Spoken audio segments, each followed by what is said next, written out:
Martin Luther King III joining us now here in studio. He is president and CEO of the nonprofit organization Realizing the Dream, and he's also the eldest son of Dr. King. Mr. King, it's an honor to have you. Thanks so much for your time.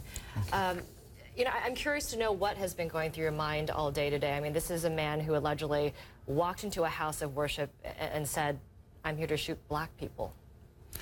Well, the first thing that went through my mind was the fact of how tragic this is for our nation and for these families specifically. The second thing was in 1974, my grandmother was assassinated in the church while playing the Lord's Prayer. So I quickly went to, oh gosh, this is reminiscent. The circumstance is different, but it was reminiscent because of the fact that in a house of worship, if there's no sanctity and safety there, gosh, what have we come to as a society?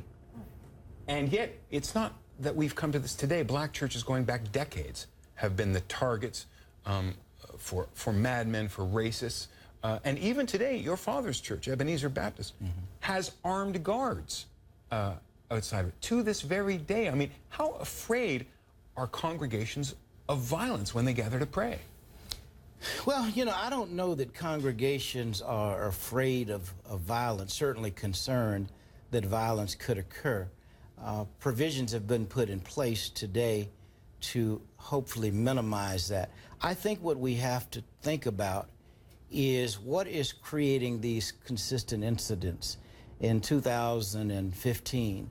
And we have embraced a culture of violence, quite frankly, and yet we probably don't acknowledge that. Somehow we have to find a way to embrace a culture of nonviolence. That's what my dad taught, and many after him have taught. That's certainly what Gandhi taught. That's certainly what Mr. Mandela and many around the world have taught. We as a nation still have a lot to learn, and it's not a short-term process. Now, there may have been some mental illness here as well. We don't know. We only know what has been reported, and details come out only a little bit at a time. We had this conversation about, you know, possibly did this guy have mental illness, but when we talk about race relations in America and how far we've really come, there was an op-ed that I saw today in the Washington Post that really struck out to me, and the title of it was, you know, shooters of color are called terrorists and thugs. Why are white shooters called mentally ill? Now, this is written by an African-American professor, Anthea Butler. But does she have a point here? You know, possibly. But the issue for me is how do we address all of it, whether it is terrorism. This is terrorism, no doubt about it. When the 4 little girls were killed in Birmingham in '63, that was a form of terrorism. And churches that have been bombed from time to time, as was initially stated, is a form of terrorism. So it's not there may be mental illness, but it's terrorism.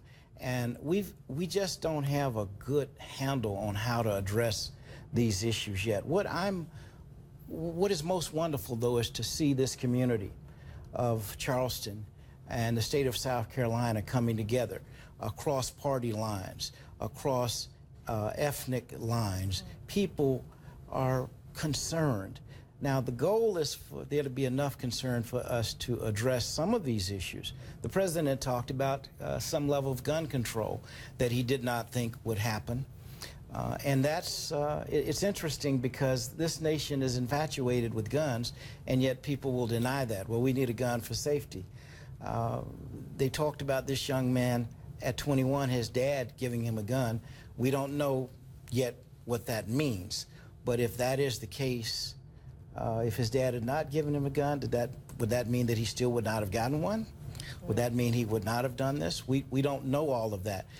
What we have to do as a society is create the climate so that love, support, and reconciliation can occur.